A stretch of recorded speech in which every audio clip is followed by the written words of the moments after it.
It is by-election day in Durham, Ontario. Voters in that riding are about to pick their replacement for former Conservative leader Erin O'Toole. Robert Rock is the candidate for the Liberals. He's a local municipal councillor. Jamil Javani is running for the Tories. He's a Conservative commentator and author.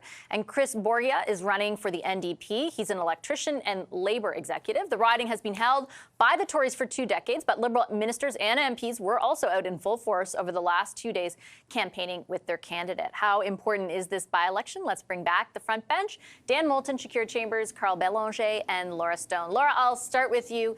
Is this a test for the GTA of a future election and the significance of it?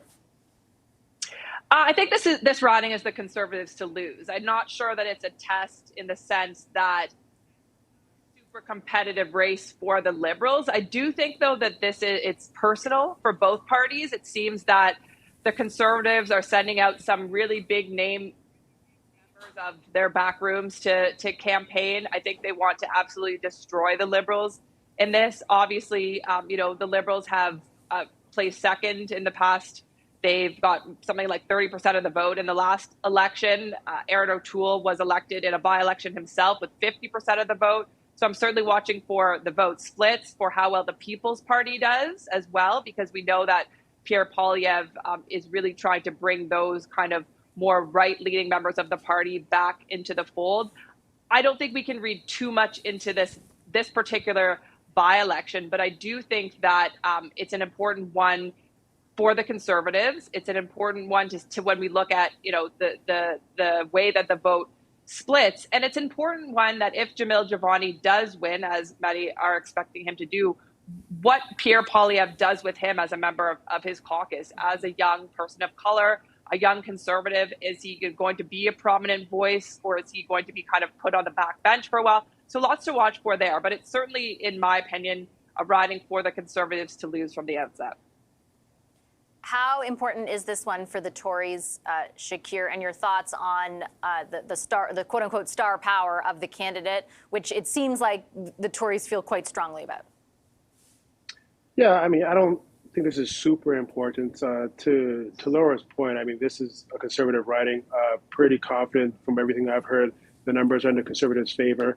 I think, to what Laura said, it's about looking at the PPC. I mean, if you look at the last 2 elections, their vote share has slowly crept up. I think the last one they had 5.5%. So, with the Conservatives going full force, OLO, Jenny Byrne, key advisor to Pierre Poilievre, she was out there. Some MPs were out there door knocking as well. Are they just going to absolutely crush the PPC and kind of put that to rest, or does that vote share increase a little bit?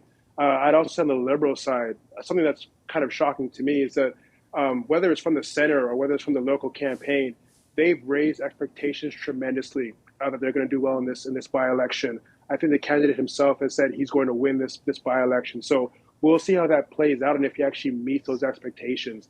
I think in terms of Jamil Javani, I mean, it was like some other folks I would consider star candidates like Shub Majumdar, who's been around the Conservative Party for quite a while, up in Canada and Oxford. You get in, you get a seat, but it doesn't mean you're guaranteed to have a kind of a shadow minister portfolio. You still got to perform. You still got to show yourself. You got to show loyalty to the team, that you're a team player. And should you win in 2025, you might get rewarded. But I think putting the name star on anybody before they perform in the House of Commons is a bit much. What's your sense, Dan, of the significance of this by-election to the Liberals? And I should mention that the candidate for the Liberals actually tried to run for the Conservative nomination at one point, but then said that the party doesn't really align with his values anymore, so he's running for the Libs. Yeah, I'll start by saying, as has been discussed, this is almost certainly going to be a Conservative victory tonight. Like, this is a riding they've held for 20 years. They are almost certain to come out on top. What will be important to look at is how everyone performs against their totals in the last election. Are the Liberals in second? Will be, I think, a key thing. If the Liberals aren't in second place, that would be very noteworthy for the party. I think everyone is going to be working very hard to demonstrate their strength in this particular by-election, because it's a good indicator of their level of organization, of the team sort of morale that each of the parties has. I think, I was talking to caucus members that are in the riding today, Liberal caucus members, I should say, that are in the riding today out there campaigning. And I think that show of force is a really important demonstration of the level of organization that each of the respective campaigns have, the resolve they have to perform in this kind of moment. It is not a harbinger of anything terribly important, the end result. But when we look at those vote totals, when we look at the turnout levels, when we look at the sort of excitement that each of the campaigns has, that is an indication of the health of those parties and where they're at looking at the next election. Yeah, just jumping off both Dan and Shakir's points, Carl, you've been a strategist forever. I mean, both teams put their A people at the center of this race. Like, they have the top campaign strategists in the riding for the last few days. What does that tell you? There was nothing else going on. That's what it's telling me. Frankly, the reality is that this by-election means nothing unless something surprising happens. And as far as we can tell, and it's surprising only to you qualifies as the Tories losing, or is it something? Well, but you could have an outlier as the NDP lapping the Liberals for second. Yeah. That's not impossible. Traditionally, you have the Conservatives around 45, the Liberals around 30, and the NDP a little over 15.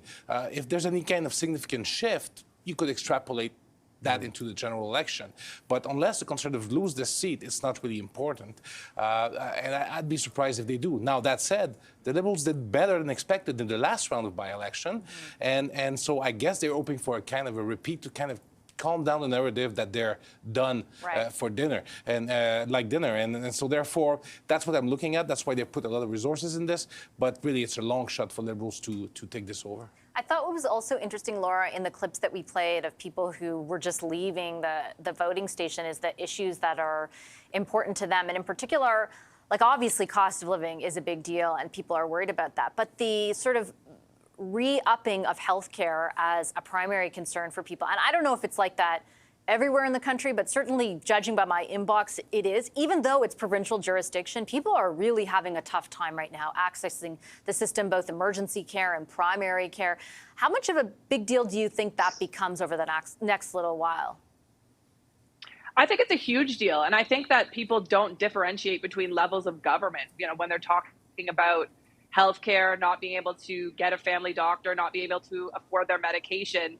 They don't want a politician at the federal level saying, oh, sorry, that's a different level of government. You'll have to talk to the provincial representative about this. They want the levels of government to be working together and to solve this crisis. And so you can see when a by-election happens and people have different issues on their mind, they may be voting based on that issue at the polls, even though that might not have been talked about during this race, or it doesn't really have anything to do with any of the candidates or any of the federal candidates in this by-election. They may be displeased with Doug Ford's government at this moment and vote, for the Liberals for that reason or whatever. So I think it does play a huge factor in people's votes and what they choose to focus on. And I don't think they're differentiating between which levels of government are responsible for what. It's also interesting to me, Shakir, because on this issue, the provincial government in Ontario and the federal government have actually been full of announcements lately, funding announcements, lots of money, the allocation of money that was first announced a year ago, like billions of dollars. They have been showing a very concerted approach. Like, they haven't been divisive on this issue like some other issues, for example, at least politically speaking. But it doesn't seem like the voters are at home being like, you know what, who I'm going to give credit for this to, like all the governments. They're pretty, it seems like it's really rising in importance in their level of concern. Yeah, I think it shows you how bad our system has gotten, right? I think earlier today I saw a poll that about 42% of Canadians would consider going to the U.S. and paying for some of the care because things are so bad in our country. So to Laura's point, it doesn't matter what level of government you are, no matter what your jurisdiction is, people just see politicians and expect you to fix this problem. And I don't know if money itself, just tossing money at healthcare, is going to be the solution, but whether you are Doug Ford in Ontario, whether you are Prime Minister Trudeau federally, or whether you're Pierre Poilievre, who might be the next Prime Minister, you got to start having some creative solutions to fix our healthcare system, because it is a priority issue for Canadians. Even as the economy and affordability stay 1 and 2, healthcare always kind of bubbles up to the top as things people care about. So what are your answers? And Dan, do you think like the sentiment that's being expressed by voters, like, are parties curious in this by-election about what door knocking tells them, about what people are very tangibly worried about? I know we have bigger public opinion polls, but sometimes, like, same with me, when I'm talking to people or they're emailing me, I get a more pronounced sense. Yeah, I think that's absolutely right. Parties to gain a lot of information from those conversations, volunteers out door knocking. And I think you're right. They are hearing from a lot of people that there's a deep level of concern about the state of healthcare right now in this country. Certainly, that's a problem for provincial premiers, particularly, if we look at the riding in Durham here in Ontario. Doug Ford ran 6 years ago on turning around healthcare. And now he got walloped by a pandemic in the middle of that. But voters, attentions and tolerance can be short. And so, he's got to worry about that. I think the federal Liberals, are listening to that very closely. And if they're seeing a shift in people's, top issues increasingly towards healthcare, they're going to chase after that. That is a more politically convenient frame for them. Part of the reason Pierre Poilievre has performed so well in public opinion polls in the last 10 months or so is because the dominant issues have been economic concerns that lend well to his frame, and he's had a lot of message discipline on that topic. If there's a shift towards healthcare being a dominant issue for Canadians coast to coast, Liberals are going to try and take advantage of that, right? Because I think that's less safe, traditionally, that's less safe political ground for Conservatives to campaign on compared to Liberals. Got 30 seconds. Last word to you, Carl. Well, a by-election like this is like a big focus group. Right. You will get some information, but not all the information because you're talking to a specific kind of voters. So it will educate what your messaging will be for the rest of the year and into the next electoral campaign.